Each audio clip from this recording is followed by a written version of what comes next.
ರಾಜೀನಾಮೆ ನೀಡಿದ ನಸೀರ್ ಅಹಮದ್ ಅನ್ನ ವಜಾ ಮಾಡಲಾಗಿದೆ. ಸಿಎಂ ರಾಜಕೀಯ ಕಾರ್ಯದರ್ಶಿ ಹುದ್ದೆಯಿಂದ ವಜಾಗೊಳಿಸಲಾಗಿದೆ. ರಾಜ್ಯ ಸರ್ಕಾರದಿಂದ ಕರ್ತವ್ಯದಿಂದ ಬಿಡುಗಡೆಗೊಳಿಸಲಾಗಿದೆ ಅಂತ ಪತ್ರವನ್ನ ಹೊರಡಿಸಿರುವುದು ಸರ್ಕಾರ. ಎಐಸಿಸಿಯ ಸೂಚನೆ ನಂತರದಲ್ಲೂ ಕೂಡ ನಾನ್ಯಾಕೆ ರಾಜೀನಾಮೆ ಕೊಡಬೇಕು ಅಂತ ನಿನ್ನೆ ಮಾತನಾಡಿದ್ರು ನಸೀರ್ ಅಹಮದ್, ಸಿಎಂ ರಾಜಕೀಯ ಕಾರ್ಯದರ್ಶಿ. ರಾಜೀನಾಮೆಗೆ ಸೂಚನೆ ಕೊಡಲಾಗಿತ್ತು, ಆದರೆ ಅದನ್ನ ಅಲ್ಲಗಳೆದಿದ್ರು. ರಾಜೀನಾಮೆ ಕೊಡಲ್ಲ ಅಂತ ಹೇಳಿದ್ರು ನಸೀರ್ ಅಹಮದ್. ನಿನ್ನೆಯಷ್ಟೇ ಸಿಎಂ ಭೇಟಿಯಾಗಿ ಈ ವಿಚಾರಕ್ಕೆ ಸಂಬಂಧಪಟ್ಟಂಗೆ ಚರ್ಚೆ ಕೂಡ ಮಾಡಿದ್ರು ನಸೀರ್. ದಾವಣಗೆರೆ ಬೈ ಎಲೆಕ್ಷನ್ ನಲ್ಲಿ ಪಕ್ಷ ವಿರೋಧಿ ಚಟುವಟಿಕೆಯ ಆರೋಪ ಇವರ ಮೇಲಿರುವಂತದ್ದು. ಬೈ ಎಲೆಕ್ಷನ್ ನಲ್ಲಿ ಸಮರ್ಥ ಮಲ್ಲಿಕಾರ್ಜುನ ಪರ ಪ್ರಚಾರ ಮಾಡಿದಂತಹ ಆರೋಪ, ಎಸ್ಡಿಪಿಐನ ಅಭ್ಯರ್ಥಿಗೆ ಬೆಂಬಲವನ್ನ ಕೊಡ್ತಾ ಇದ್ದಾರೆ ಅನ್ನುವಂತಹ ಆರೋಪ ಇತ್ತು. ಸೊ ಅಲ್ಲಿನ ಸ್ಥಳೀಯ ಮುಖಂಡರು ಇಂಥದ್ದೊಂದು ಗಂಭೀರ ಆರೋಪವನ್ನ ಮಾಡಿದ್ರು.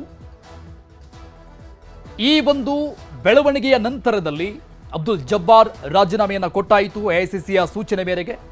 ನಸೀರ್ ಅಹಮದ್ಗೂ ಕೂಡ ಪಕ್ಷ ವಿರೋಧಿ ಚಟುವಟಿಕೆಯನ್ನ ನೀವು ಮಾಡಿದ್ದೀರಿ ಅನ್ನುವಂಥ ಮಾಹಿತಿ ಇದೆ, ಹಾಗಾಗಿ ರಾಜೀನಾಮೆ ಕೊಡಬೇಕು ಅನ್ನುವಂತಹ ಸೂಚನೆ ಕೊಟ್ಟಿತ್ತು. ಬಟ್ ಇವರು ನಾನ್ಯಾಕೆ ರಾಜೀನಾಮೆ ಕೊಡಬೇಕು ಅಂತ ಹೇಳಿದ್ರು. ಈಗ ಅಧಿಕೃತವಾಗಿ ತೆಗೆದುಹಾಕಲಾಗಿದೆ ಪಕ್ಷದಿಂದ.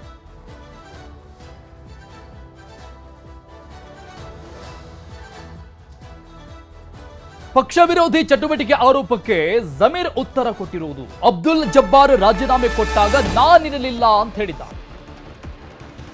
ಬೇರೆ ಕಡೆ ಇದ್ರು ಇಲ್ಲಿವರೆಗೂ ಜಮೀರ್ ಅಹಮದ್.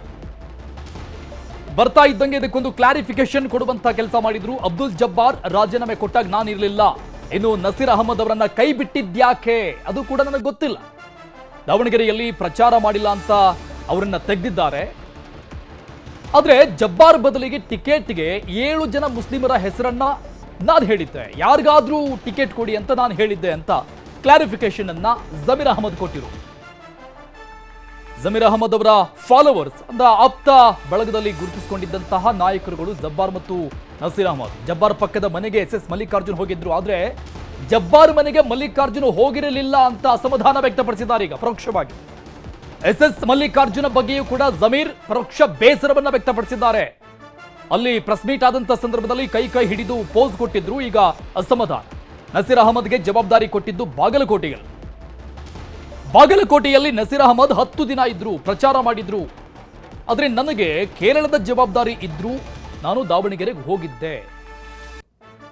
ರಿಜ್ವಾನ್ ಅರ್ಷದ್ ಅವರನ್ನ ಬೇಕಿದ್ರೆ ಮಂತ್ರಿ ಮಾಡಿ, ರಿಜ್ವಾನ್ ಅರ್ಷದ್ ನನ್ನ ಮೇಲೆ ಆರೋಪ ಮಾಡಿಲ್ಲ, ದಾವಣಗೆರೆಯ ಲೀಡರ್ ಆರೋಪ ಮಾಡಿರಬಹುದು ಅಂತ ಜಮೀರ್ ಅಹಮದ್ ಖಾನ್ ಅವರ ಹೇಳಿಕೆ. ಆಗ್ತಾ ಇರುವಂತಹ ಎಲ್ಲ ಬೆಳವಣಿಗೆಗಳ ಬಗ್ಗೆ ಮಾತನಾಡಿದ್ದಾರೆ ಜಮೀರ್ ಅಹಮದ್. ರಾಜಕೀಯದಲ್ಲಿ ಸಹಜ, ಎಲ್ಲ ಅವರವರ ಪ್ರಯತ್ನಗಳನ್ನ ಅವರವರು ಮಾಡಲಿ ಅಂತ ಸಚಿವ ಜಮೀರ್ ಹೇಳಿದ. ಜಬ್ಬಾರ್ ಅವರು ರಾಜೀನಾಮೆ ಕೊಟ್ಟಿರೋದು ಯಾವನ್ನ ನಾನು ಇರಲಿಲ್ಲ, ನಾನು ರಾಜೀನಾಮೆ ಕೊಟ್ಟಿದ್ದೇನೆ ಅಂತ ಗೊತ್ತಾಯಿತು. ನಸೀರ್ ಅವ್ರಿಗೆ ಇನ್ನೂ ತೆಗಿತೀನಿ, ಡ್ರಾಪ್ ಮಾಡ್ತೀನಿ ಅಂದರೆ ಗೊತ್ತಿಲ್ಲ, ನಾನು ಕೇಳಿ ನೋಡ್ತೀನಿ, ನನಗೆ ಗೊತ್ತಿಲ್ಲ ಅದು ಏನಕ್ಕೆ ಕಾರಣಕ್ಕೆ ಅಂತ. ಏನಕ್ಕೆ ಅಂದರೆ CM ಅವರು ಏನೋ ಅವ್ರಿಗೆ ದಾವಣಗೆರೆ ಹೋಗೋಕೆ ಹೇಳಿದ್ರಂತೆ, ದಾವಣಗೆರೆ ಹೋಗಲಿಲ್ಲ ಅಂತ ಹೇಳ್ಬಿಟ್ಟು ಏನೋ ತೀರ್ಮಾನ ತೊಗೊಂಡಿದ್ದಾರೆ ಅಂತ ಗೊತ್ತಾಯಿತು. ಈಗಲ್ಲೇ CM ಮನೆಗೆ ಹೋಗ್ತಾ ಇರೋದು ನಾನು. CM ಕರೆದವ್ರು ನನಗೆ, CM ಕರೆದವ್ರೆ. ಈಗಲ್ಲೇ CM ಮನೆಗೆ ಹೋಗ್ತಾ ಇದ್ದೀನಿ ನಾನು. ಯಾರಿಗಾನ 7 ಜನ ಅರ್ಜಿ ಹಾಕಿದ್ದಾರೆ, 7 ಜನ ಯಾರಿಗಾನ ನೀವು ಟಿಕೆಟ್ ಕೊಡಿ, 7 ಜನದಲ್ಲಿ ಯಾರಿಗಾನ ಟಿಕೆಟ್ ಕೊಡಿ. ನಾನು ಗೆಲ್ಸ್ಕೊಂಡು ಬಂದಿಲ್ಲ ಅಂದರೆ ಮಂತ್ರಿ ಸ್ಥಾನದಿಂದ ರಾಜೀನಾಮೆ ಕೊಡ್ತೀನಿ ಅಂತ ಹೇಳಿದ್ದೆ ನಾನು ಓಪನ್ ಸಭೆದಲ್ಲಿ ಯಾರು ಮುಚ್ಚುಮರಿ ಇಲ್ಲ, ಕ್ಲೋಸ್ ಡೋರ್ ಏನೋ ಇಂಡೋರ್ ಒಳಗಡೆ ರೂಮಲ್ಲಿ ಏನೋ ಮಾತಾಡಿಲ್ಲ. ನಾನು ಓಪನ್ KPCC ಆಫೀಸ್ ಕಚೇರಿಯಲ್ಲಿ ಮಾತಾಡಿರೋದು. ಸುಜ್ಯವಾಲಾ ಇನ್ನು ಎಲ್ಲ ನಮ್ಮ ಅಲ್ಲಿ ಅಲ್ಪಸಂಖ್ಯಾತರ ಮುಖಂಡರುಗಳು ಬಂದಿದ್ರು.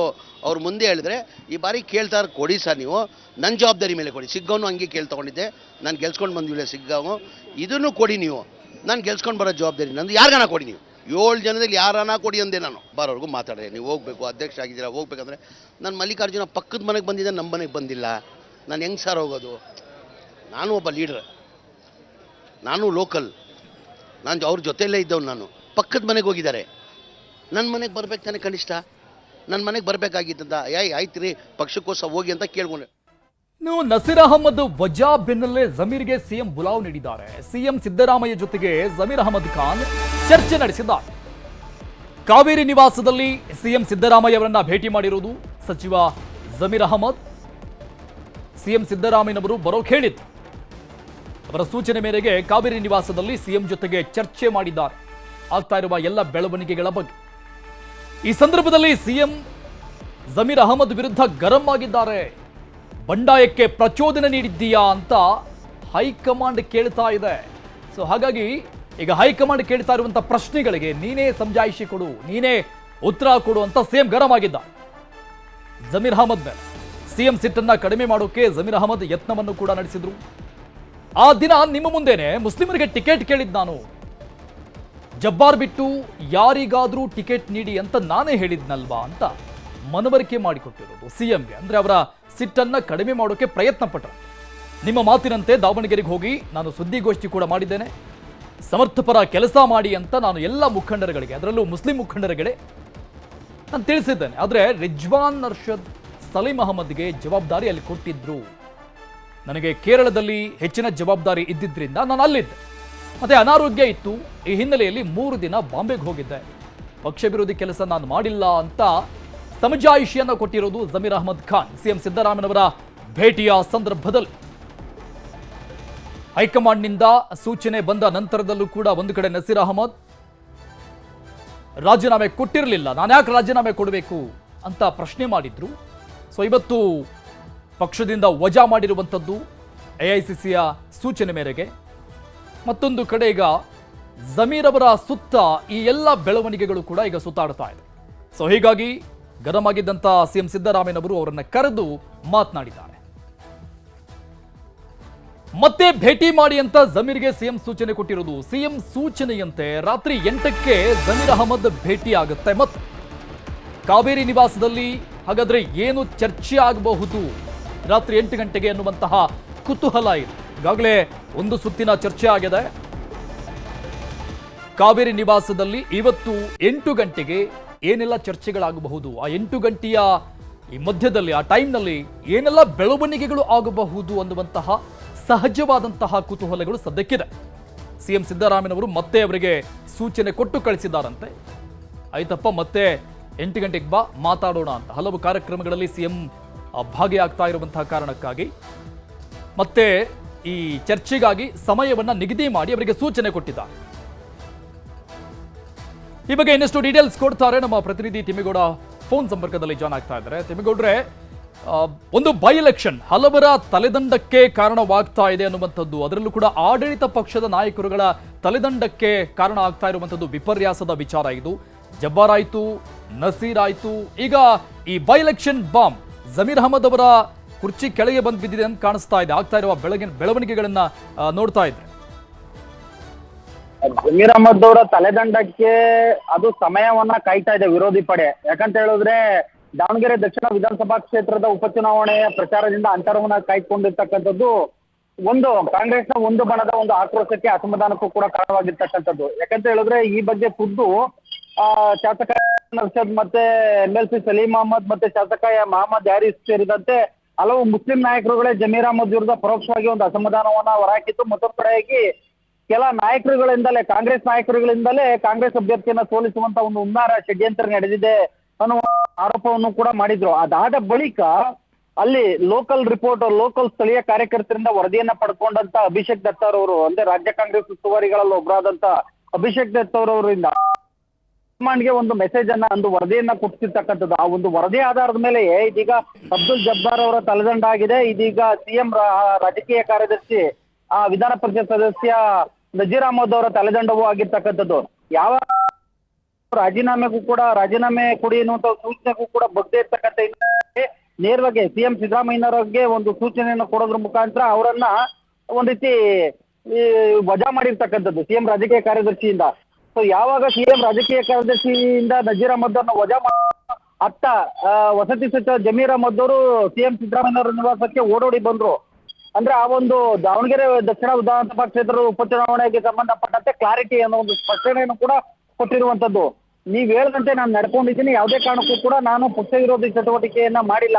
ಮತ್ತೊಂದ್ ಕಡೆಯಾಗಿ ನೀವು ಬಾಗಲಕೋಟೆ ವಿಧಾನಸಭಾ ಕ್ಷೇತ್ರದಲ್ಲಿ 2 ದಿವಸ ಪ್ರಚಾರಕ್ಕೆ ಹಾಕಿದ್ರೆ 2 ದಿವಸ ಪ್ರಚಾರವನ್ನು ಕೂಡ ಮಾಡಿದ್ದೀನಿ. ಮತ್ತೊಂದ್ ಕಡೆಯಾಗಿ ದಾವಣಗೆರೆ ವಿಧಾನಸಭಾ ಕ್ಷೇತ್ರದಲ್ಲಿ ಸುದ್ದಿಗೋಷ್ಠಿಯನ್ನ ನಡೆಸಿ ಹೋಗಿ ಎನ್ನುವಂತ ನಿಟ್ಟಿನಲ್ಲಿ ಕೆಪಿಸಿಸಿ ಅಧ್ಯಕ್ಷರು DK ಶಿವಕುಮಾರ್, ಮತ್ತೊಂದ್ ಕಡೆಯಾಗಿ ಸಚಿವ SS ಮಲ್ಲಿಕಾರ್ಜುನ್ ಅವರು ಹೇಳಿದ್ರು. ಅದರಂತೆ ನಾನು ಸುದ್ದಿಗೋಷ್ಠಿಯನ್ನ ನಡೆಸಿದ್ದೀನಿ. ಪ್ರಚಾರ ಕಾರ್ಯವನ್ನ ಏನಾದ್ರೂ ಅಲ್ಲಿ ರೋಡ್ ಶೋ ಅಥವಾ ಏನಾದ್ರೂ ಅಂದ್ಕೊಂಡಿದ್ರೆ ನಾನು ರೋಡ್ ಶೋ ಮಾಡ್ತಾ ಇದ್ದೆ. ಅಥವಾ 7ನೇ ತಾರೀಕು ನೀವು ಮತ್ತೆ ಒಂದ್ಸಗೆ ನೀವು ದಾವಣಗೆರೆ ವಿಧಾನಸಭಾ ಕ್ಷೇತ್ರಕ್ಕೆ ಬರ್ಬೇಕು ಅಂದಿದ್ರೆ ನಾನು ಹೋಗ್ತಾ ಇದ್ದೆ. ಆದ್ರೆ ಅವರು ಯಾವ ರೀತಿಯಾಗಿ ಪ್ರಚಾರದ ಒಂದು ವೇಳಾಪಟ್ಟಿಯನ್ನು ಹಾಕೊಂಡಿದ್ರೆ ಆ ವೇಳಾಪಟ್ಟಿಯಂತೆ ನಾನು ನಡ್ಕೊಂಡಿದ್ದೀನಿ. ಇದು ಅದಕ್ಕೂ ನನಗೂ ಸಂಬಂಧ ಇಲ್ಲ. ಯಾಕಂತ ಹೇಳಿದ್ರೆ ನಾನು ಕೇರಳ ವಿಧಾನ ಆಗಿರ್ತಕ್ಕಂಥ ಹಿನ್ನೆಲೆಯಲ್ಲಿ ನಾನು ಅಲ್ಲಿ ಕೇರಳದಲ್ಲಿ ಸಕ್ರಿಯವಾಗಿ ತೊಡಗಿಸ್ಕೊಂಡಿದ್ದೆ. ಆದ್ರೆ ನಾನು ಪಕ್ಷ ವಿರೋಧಿ ಚಟುವಟಿಕೆ ಮಾಡಿದ್ದೀನಿ ಅನ್ನುವಂಥದ್ದು ಸುಳ್ಳು ಅನ್ನುವಂಥದ್ದು. ಮತ್ತೊಂದ್ ಕಡೆಯಾಗಿ ರಿಜ್ವಾನ್ ಅರ್ಷದ್ ಆಗ್ಲಿ ಅಥವಾ ಸಲೀಂ ಅಹಮದ್ ಆಗ್ಲಿ ಯಾರು ನನ್ನ ಹೆಸರನ್ನ ಉಲ್ಲೇಖ ಮಾಡಿಲ್ಲ. ಸ್ಥಳೀಯವಾಗಿ ಒಂದಷ್ಟು ಜನ ಕಾರ್ಯಕರ್ತರುಗಳು ಮಾತನಾಡಿರ್ಬೋದು ಅನ್ನುವಂಥದ್ದು. ಈ ಸಂಬಂಧವಾಗಿ ಇವತ್ತು ಫಸ್ಟ್ ಟೈಮ್ ಇಂಥದ್ದೊಂದು ಆರೋಪ ಮತ್ತೆ ನಜೀರ್ ಅಹಮದ್ ಅವ್ರನ್ನ ವಜಾ ಮಾಡಿದಂತ ಬಳಿಕ ಮೌನ ಮುರಿದಿರ್ತಕ್ಕಂಥ ವಸತಿ ಸಚಿವ ಜಮೀರ್ ಅಹಮದ್ ಅವರು ಫಸ್ಟ್ ಟೈಮ್ ಮಾಧ್ಯಮಗಳ ಜೊತೆ ಮಾತನಾಡಿದ್ರು. ನಜೀರ್ಗೆ ಡ್ರಾಪ್ ಮಾಡ್ತೀನಿ ಅಂತ ಸಿಎಂ ಹೇಳಿದ್ದಾರೆ. ಕಾರಣ ಏನು ಅಂತ ಗೊತ್ತಿಲ್ಲ. ದಾವಣಗೆರೆಗೆ ಹೋಗಿಲ್ಲ ಅಂತ ತಿಳಿದಿದ್ದಾರೆ. ಯಾರಾದ್ರೂ ಹೆಸರು ಹೇಳಿದಾರ? ಸ್ಥಳೀಯ ಮುಸ್ಲಿಮರಲ್ಲಿ ಅಸಮಾಧಾನ ಆಮೇಲೆ ಸರಿ ಹೋಗಿದ್ದಾರೆ. 100% ಒಳ್ಳೆ ಲೀಡಲ್ಲಿ ಗೆಲ್ತೀವಿ ದಾವಣಗೆರೆ ಅನ್ನುವಂಥವ್ರ ಮಾತನ್ನ ಈಗಲೂ ಕೂಡ ಜಮೀರ್ ಅಹಮದ್ ಅವರು ಹೇಳ್ತಾ ಇರ್ತಕ್ಕಂಥದ್ದು. ಅಂದ್ರೆ ಅಲ್ಲಿ ಮುಸ್ಲಿಮರು ಕಾಂಗ್ರೆಸ್ ಇಂದ ವಿಮುಖರಾಗಿಲ್ಲ ಅನ್ನುವಂಥ ಒಂದು ಸಂದೇಶವನ್ನ ಇವತ್ತು ಜಮೀರ್ ಅಹಮದ್ ಕೊಟ್ಟಿದ್ದಾರೆ. ಒಟ್ಟಾರೆ ಇದೀಗ ಸಿಎಂ ರಾಜಕೀಯ ಕಾರ್ಯದರ್ಶಿ ನಜೀರ್ ಅಹಮದ್ ಅವರ ವಜಾದಿಂದ ಇದೀಗ ಕಾಂಗ್ರೆಸ್ನ ಅಲ್ಪಸಂಖ್ಯಾತ ನಾಯಕರಲ್ಲಿ ಒಂದು ರೀತಿ ಭಿನ್ನ ಮತ ಬಣಬ್ಬ ರಾಜಕೀಯ ಮತ್ತಷ್ಟು ತೀವ್ರಗೊಳ್ಳುವಂತ ಒಂದು ಸಾಧ್ಯತೆಗಳು ದಟ್ಟವಾಗಿದ್ದಾವೆ. ಥ್ಯಾಂಕ್ ಯು ತಿಮ್ಮೇಗೌಡ್ರೆ ಡೀಟೇಲ್ಸ್.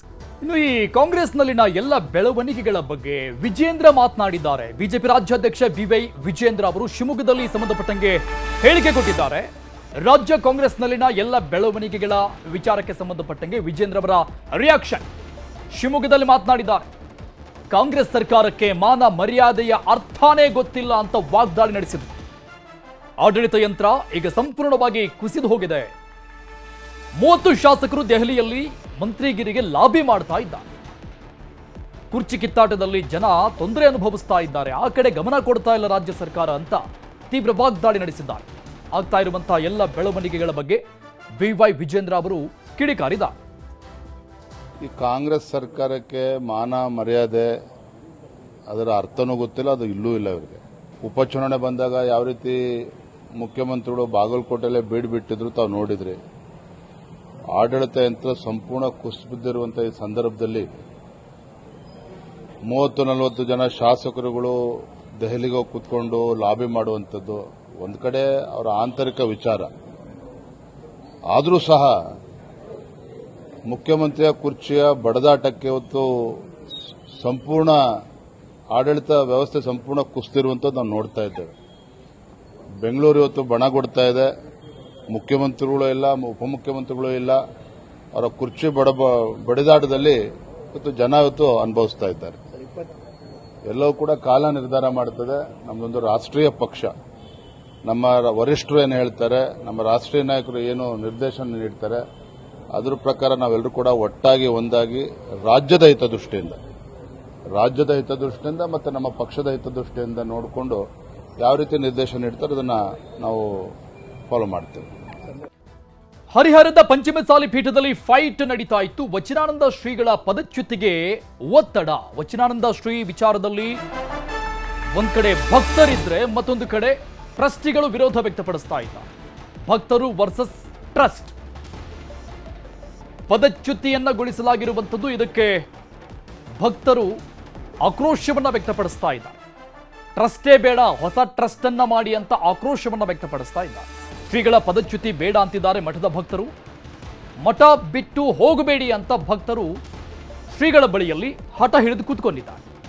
ಮಠದಲ್ಲೇ ಇರಿ, ನಮ್ಮ ಬೆಂಬಲ ನಿಮಗಿದೆ ಅಂತ ಭಕ್ತರು ಹೇಳ್ತಾ ಇದ್ದಾರೆ. ಅದೇನಾಗುತ್ತೆ ನಾವು ನೋಡ್ಕೊಳ್ತೀವಿ ಅನ್ನುವಂಥ ಅರ್ಥದಲ್ಲಿ ಶ್ರೀಗಳಿಗೆ ಬೆಂಬಲವನ್ನ ಕೊಡ್ತಾ ಇರುವುದು ಮಠದ ಭಕ್ತರು. ಟ್ರಸ್ಟ್ನವರೇ ಸರಿ ಇಲ್ಲ, ಅವರೇ ಹಣ ನುಂಗಿದ್ದಾರೆ ಎನ್ನುವಂಥ ಆರೋಪವನ್ನ ಭಕ್ತರು ಮಾಡ್ತಾ ಇದ್ದಾರೆ. ಕಳೆದ 5 ವರ್ಷಗಳಿಂದ ಟ್ರಸ್ಟಿಗಳು ಯಾಕೆ ಬದಲಾವಣೆ ಆಗಿಲ್ಲ, ಇದುವರೆಗೂ ಒಬ್ಬರೇ ಹಾಕಿದ್ದಾರೆ ಅಂತ ಆರೋಪ ಮಾಡಿರೋದು. ಟ್ರಸ್ಟಿಗಳಿಂದ ವಂಚನೆ ಆಗಿದೆ ಅಂತ ಶ್ರೀಗಳು ಮತ್ತು ಶ್ರೀಗಳ ಬೆಂಬಲಕ್ಕೆ ನಿಂತಿರುವಂತಹ ಭಕ್ತರು ಆರೋಪವನ್ನ ಮಾಡ್ತಾ ಇರೋದು. ಹೀಗಾಗಿ ಟ್ರಸ್ಟಿಗಳನ್ನೇ ಹೊರ ಹಾಕೋದಕ್ಕೆ ತೀರ್ಮಾನ ಮಾಡ್ತಾ ಇದ್ದ ಭಕ್ತರು. ಹೊಸ ಟ್ರಸ್ಟಿಗಳ ನೇಮಕಕ್ಕೆ ಭಕ್ತರ ಗುಂಪು ಮುಂದಾಗ್ತಾ ಇದೆ. ಸೊ ಹಾಗಾಗಿ ಶ್ವಾಸಗುರು ಸೇಫ್ ಆಗುವುದು ಬಹುತೇಕ ಗ್ಯಾರಂಟಿ ಅನ್ನುವಂತಹ ಮಾಹಿತಿಗಳು ಸದ್ಯಕ್ಕೆ ಬರ್ತಾ ಇದೆ. ನನ್ನೇ ಆದಂತಹ ಒಂದಿಷ್ಟು ಬೆಳವಣಿಗೆಗಳು, ಪೊಲೀಸರ ಮುಖಾಮುಖಿಯಾಗಿ ವಾಗ್ವಾದಗಳು, ತಳ್ಳಾಟ, ನೂಕಾಟ ಎಲ್ಲವೂ ಕೂಡ ನಡೆದಿತ್ತು. 15 ಜನ ಟ್ರಸ್ಟಿಗಳ ಒಂದು ಮೀಟಿಂಗ್ ಆದ ನಂತರದಲ್ಲಿ ಅದರಲ್ಲೂ 12 ಜನ ಟ್ರಸ್ಟಿಗಳು ಶ್ರೀಗಳ ಪದಚ್ಯುತಿಗೆ ಠರಾವನ್ನ ಹೊರಡಿಸಿದ್ರು. ಆಗಲೇ ಈ ವಿಚಾರ ಗೊತ್ತಾಗ್ತಾ ಇದ್ದಂಗೆ ಮಠದ ಮುಂಭಾಗದಲ್ಲಿ ಒಂದು ದೊಡ್ಡ ಹೈಡ್ರಾಮನೆ ಸೃಷ್ಟಿಯಾಗಿತ್ತು.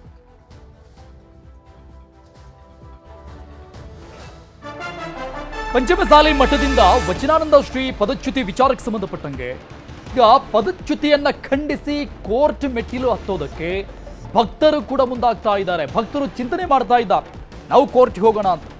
ಸ್ವಾಮೀಜಿ ಅಕ್ರಮ ಮಾಡಿದ್ದಾರೆ ಅನ್ನೋದಕ್ಕೆ ಸರಿಯಾದ ಸಾಕ್ಷ್ಯವಿಲ್ಲ, ಸುಮ್ಮನೆ ಆರೋಪ ಮಾಡ್ತಾ ಇದ್ದಾರಷ್ಟೇ. ರಾತ್ರೋರಾತ್ರಿ ಬಂದು ಪದಚ್ಯುತಿಯ ನೋಟಿಸ್ ಅಂಟಿಸಿದ್ದಾರೆ.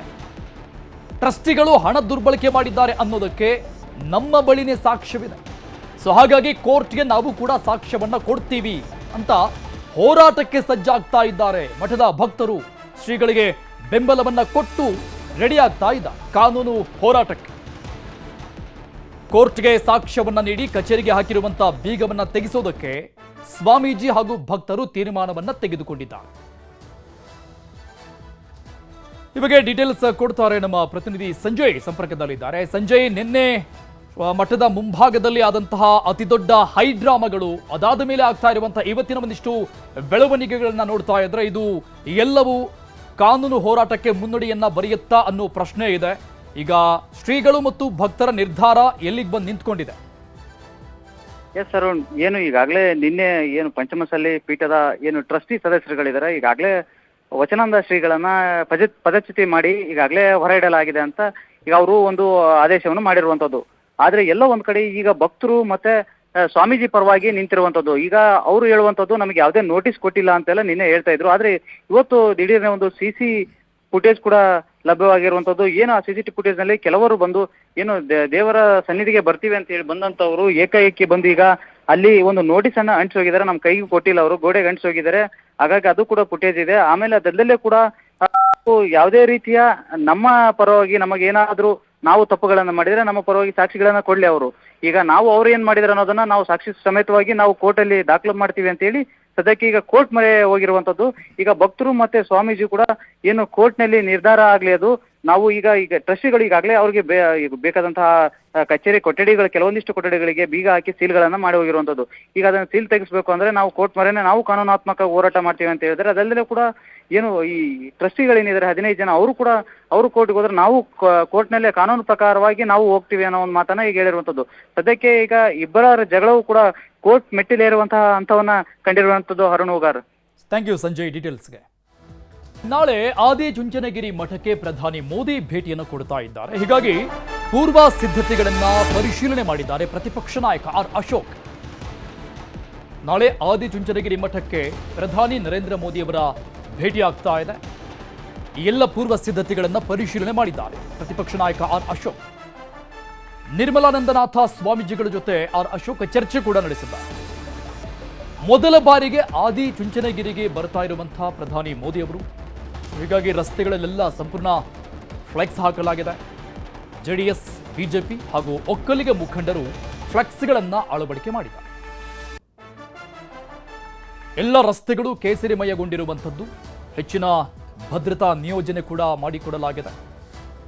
ಆದಿಚುಂಚನಗಿರಿ ಮಠಕ್ಕೆ ಪ್ರಪ್ರಥಮ ಬಾರಿಗೆ ಪ್ರಧಾನಿ ನರೇಂದ್ರ ಮೋದಿ ಅವರು ಬರ್ತಾ ಇರುವಂತಹ ಕಾರಣಕ್ಕಾಗಿ ಹೆಚ್ಚಿನ ಭದ್ರತಾ ವ್ಯವಸ್ಥೆಗಳನ್ನು ಒಂದು ಕಡೆ ಮಾಡಿಕೊಂಡಿರುವಂಥದ್ದು. ಮತ್ತೊಂದು ಕಡೆ ಬೇಕಾಗಿರುವಂತಹ ಎಲ್ಲ ಕಾರ್ಯಕ್ರಮದ ಸಿದ್ಧತೆಗಳು ಕೂಡ ಈಗಾಗಲೇ ಭರದಿಂದ ಸಾಗಿದೆ.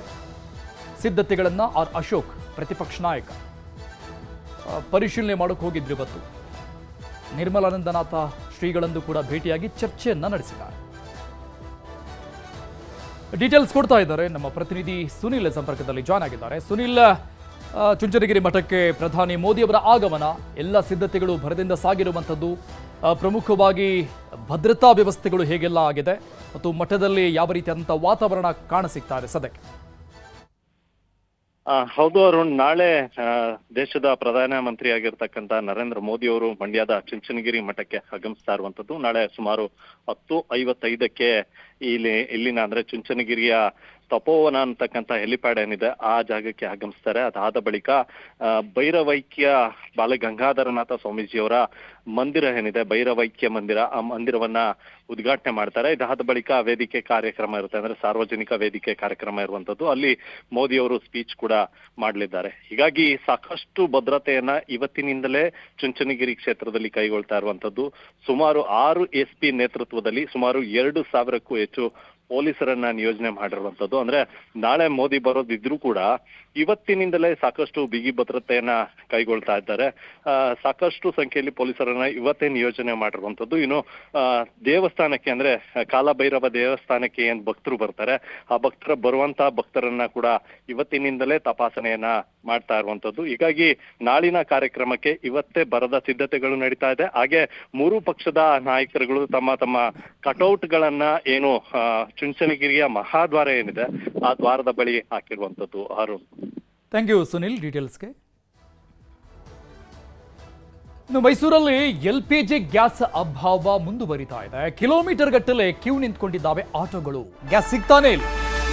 ಗ್ಯಾಸ್ ಸಿಗದೆ ಆಟೋಗಳ ಚಾಲಕರ ಪರದಾಟ ಯಥಾ ಪ್ರಕಾರವಾಗಿ ಮುಂದುವರಿತಾ ಇದೆ. ಮೈಸೂರಲ್ಲೂ ಕೂಡ ಕಿಲೋಮೀಟರ್ ಗಟ್ಟಲೆ ಆಟೋಗಳನ್ನ ನಿಲ್ಲಿಸಿಕೊಂಡು ಕಾಯ್ತಾ ಇದ್ದಾರೆ ಆಟೋ ಚಾಲಕರು. ಧನ್ವಂತರಿ ರಸ್ತೆಯಲ್ಲಿ ಸಾಲುಗಟ್ಟಿ ನಿಂತಿದ್ದಾವೆ ಆಟೋಗಳು. ಗ್ಯಾಸ್ ಸ್ಟಾಕ್ ಇಲ್ಲದೆ 2 LPG ಗ್ಯಾಸ್ ಬಂಕ್ಗಳು ಬಂದ್ ಆಗಿದ್ದಾವೆ. ಸೊ ಹೀಗಾಗಿ ಮೈಸೂರಲ್ಲಿ ಗ್ಯಾಸ್ ಟ್ರಬಲ್ ಯಥಾ ಪ್ರಕಾರವಾಗಿ ಮುಂದುವರಿತಾ ಇರೋದು. ಸೊ ಇದು ಇನ್ನೂ ಜಾಸ್ತಿ ಆದರೂ ಕೂಡ ಯಾವುದೇ ಆಶ್ಚರ್ಯ ಇಲ್ಲ ಅಂತ ಕಾಣಿಸುತ್ತೆ. ಯಾಕಂದ್ರೆ ಮತ್ತೆ ಯುದ್ಧ ಮುಂದುವರಿಯುವಂತಹ ಲಕ್ಷಣಗಳು ಜಾಸ್ತಿಯಾಗಿ ಕಾಣಸಿಗ್ತಾ ಇರುವಂತಹ ಹಿನ್ನೆಲೆಯಲ್ಲಿ ಸಂಧಾನ ವಿಫಲ ಆಗಿರುವಂತಹ ಕಾರಣಕ್ಕಾಗಿ ಸೊ ಈ ಸಮಸ್ಯೆಗಳು ಯಥಾ ಪ್ರಕಾರ ಮುಂದುವರಿಯುವಂತಹ ಲಕ್ಷಣಗಳು ಜಾಸ್ತಿ ಇದೆ. ಬೆಳಗ್ಗೆಯಿಂದ 6 ಗಂಟೆ 5 ಗಂಟೆಗೆ ಬಂದು ನಿಂತಿರೋರು ಇನ್ನೂ 1 ಲೀಟರ್ ಸಿಗ್ತಾ ಇಲ್ಲ. ಇಡೀ ಮೈಸೂರು ಒಂದೇ ಬಂಕ ಸಿಗ್ತಾ ಇರೋದು. ಏನ್ ಮಾಡಿ ಏನು ಉಪಯೋಗ ಆಗ್ತಾ ಇಲ್ಲ. ಮೊದಲೆಲ್ಲ ಆರಾಮ್ ಸಿಗ್ತಾ ಇತ್ತು, 55 ರೂಪಾಯಿ ಈಗ 110 ರೂಪಾಯಿ ಕೊಟ್ಟು ಏನ್ ಸಂಪಾದನೆ ಮಾಡೋದು ನಾವು? ಏನು ವರ್ಕೌಟ್ ಆಗ್ತಾ ಇಲ್ಲ. ಬಹಳ ತೊಂದರೆ ಆಗ್ಬಿಡಿ ಜನಗಳಿಗೆ. ಆದಷ್ಟು ಸರ್ಕಾರದ ಸಮಸ್ಯೆ ಬಗೆಹರಿಸ್ಕೊಳ್ಬೇಕು. ನಮಗೆ ಪ್ರತಿಯೊಂದಕ್ಕೂ ತೊಂದರೆ ಆಗ್ಬಿಟ್ಟಿದೆ. ಇದರಲ್ಲಿ ನಾವು ಜೀವನ ಮಾಡಬೇಕು.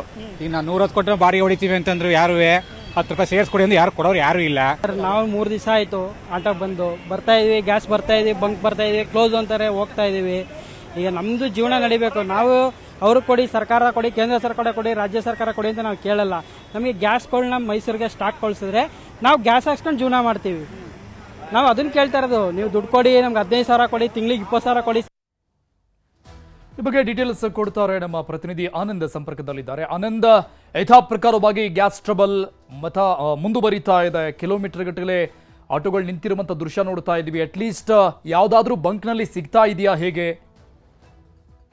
ಅರುಣ್, ಮೈಸೂರಿನಲ್ಲಿ ಏನು LPG ಗ್ಯಾಸ್ ಸಮಸ್ಯೆ ಹಿಂದಿನಿಂದಲೂ ಇರ್ತಕ್ಕಂಥದ್ದು. ಯಾವಾಗ ಕೊಲ್ಲಿ ರಾಷ್ಟ್ರಗಳಲ್ಲಿ ಯುದ್ಧ ಶುರುವಾಯಿತು ಆ ನಂತರದ ದಿನಗಳಲ್ಲಿ ಗ್ಯಾಸ್ ಟ್ರಬಲ್ ಹೆಚ್ಚಾಗ್ತಾ ಬರ್ತಾ ಇದೆ. ಆದ್ರೆ ಕಳೆದ 1 ವಾರಗಳಿಂದ ಮೈಸೂರಿನಲ್ಲಿ ಅಷ್ಟಾಗಿ ಗ್ಯಾಸ್ ಟ್ರಬಲ್ ಇರಲಿಲ್ಲ. ಬಂಕ್ಗಳಲ್ಲಿ LPG ಗ್ಯಾಸ್ ಸಿಗ್ತಾ ಇತ್ತು, ಆಟೋಗಳು ಸಹ ಮೂವ್ ಆಗ್ತಾ ಇದ್ವು. ಆದ್ರೆ ನಿನ್ನೆ ಏಕಾಏಕಿ ಮೈಸೂರಿನಲ್ಲಿ 2 LPG ಬಂಕ್ಗಳು ಸ್ಟಾಕ್ ಖಾಲಿಯಾಗಿ ಬಂದಾದ ಹಿನ್ನೆಲೆಯಲ್ಲಿ ಮೈಸೂರಿನ ಧನ್ವಂತರಿ ರಸ್ತೆಯಲ್ಲಿರುವಂತಹ ಒಂದು ಬಂಕಿಗೆ ಇಂದು ಬೆಳಗ್ಗೆಯಿಂದಲೂ ಸುಮಾರು 500ಕ್ಕೂ ಹೆಚ್ಚು ಆಟೋಗಳು ಕ್ಯೂ ಅಲ್ಲಿ ಸರತಿ ಸಾಲಿನಲ್ಲಿ ನಿಂತಿರುವಂತದ್ದು. ಯಾಕಂತ ಹೇಳಿದ್ರೆ ಆಟೋಗಳಿಗೆ ಗ್ಯಾಸ್ ಸಿಗ್ತಾ ಇಲ್ಲ ಅನ್ನುವ ಕಾರಣಕ್ಕಾಗಿ ಈ ಬಂಕಲ್ಲೂ ಕೂಡ ಏನಾದ್ರು ಸ್ಟಾಕ್ ಖಾಲಿ ಆದ್ರೆ ನಾವು ಮುಂದಿನ ದಿನಗಳಲ್ಲಿ ಆಟೋ ಓಡಿಸ್ಲಿಕ್ಕೂ ಕೂಡ ಅಸಾಧ್ಯವಾದಂತಹ ಪರಿಸ್ಥಿತಿ ನಿರ್ಮಾಣ ಆಗುತ್ತೆ. ಹಾಗಾಗಿ ಗ್ಯಾಸ್ ತುಂಬಿಸ್ಕೊಳ್ಳುವ ನಿಟ್ಟಿನಲ್ಲಿ ಆಟೋ ಚಾಲಕರು ಬೆಳಗ್ಗೆಯಿಂದಲೂ ಕೂಡ ಸಾಲುಗಟ್ಟಿ ನಿಂತಿರುವಂತದ್ದು. ಸದ್ಯ ಮೈಸೂರಿನಲ್ಲಿ 4 ಕಡೆ ಈಗ LPG ಗ್ಯಾಸ್ ಸಿಗ್ತಾ ಇದೆ. 3 ಕಡೆ ಬಂದಾಗಿರುವಂತದ್ದು. ಇನ್ನೊಂದು 2 ಕಡೆ ಈಗಾಗಲೇ ನೋ ಸ್ಟಾಕ್ ಅಂತ ಬೋರ್ಡ್ಗಳನ್ನ ಹಾಕಿದ್ದಾರೆ. ಆ ಹಿನ್ನೆಲೆಯಲ್ಲಿ ಆಟೋ ಚಾಲಕರಲ್ಲಿ ಒಂದು ರೀತಿ ಆತಂಕ ಮನೆ ಮಾಡಿದೆ. ಸದ್ಯ ಧನ್ವಂತರಿ ರಸ್ತೆಯಲ್ಲಿರುವಂತದ್ದು ಬಂಕ್ ಏನಿದೆ ಅಲ್ಲಿ LPG ಗ್ಯಾಸ್ ಸಿಗ್ತಾ ಇದೆ. ಆದ್ರೆ ಸರತಿ ಸಾಲು ತುಂಬಾ ಜಾಸ್ತಿ ಇರುವಂತಹ ಹಿನ್ನೆಲೆಯಲ್ಲಿ ಸದ್ಯ ಮಟ್ಟಿಗೆ ಆಟೋ ಚಾಲಕರಿಗೆ ಒಂದು ರೀತಿಯಲ್ಲಿ ಅಭಾವ ಅಂತಾನೆ ಹೇಳ್ಬೋದಾಗಿದೆ. Arun, thank you Anand ಡೀಟೇಲ್ಸ್ಗೆ.